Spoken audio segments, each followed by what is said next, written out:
Today, the Peppa Pig's parents decided to leave their children alone with Grandpa Pig. They went on vacation, and Granny Pig was temporarily away. Peppa didn't suspect that these days would show her a shocking reality and traumatize her psyche forever. It all started with lunch. Grandpa's dishes were, as always, delicious. Peppa asked how he always managed to make such tasty dishes. He replied that it was because he knew how to grow delicious vegetables in his garden. After lunch, they went to the garden. This is where Grandpa grows his vegetables. At the end of the garden, they reached the chicken coop. He also liked to raise chickens. And Peppa saw a strange building standing nearby.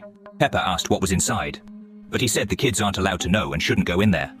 They collected vegetables and returned home. They spent time together, playing with Polly Parrot and playing hide and seek. They played until the night, but Peppa kept thinking about what was inside that building. And when she went to bed, this thought wouldn't leave her. Later, when she was sure everyone was asleep, she got up very quietly and went out to the garden. She was a little afraid of the dark, but she was also very curious.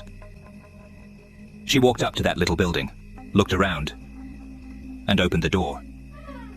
She smelled a strange smell. There were feathers everywhere, and it was all dirty. She saw an axe and a saw on the wall. She felt sick. She didn't understand what the room was for.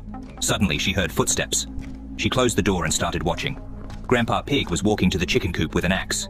He took a chicken from there and with a swift swing of the axe, ended its life.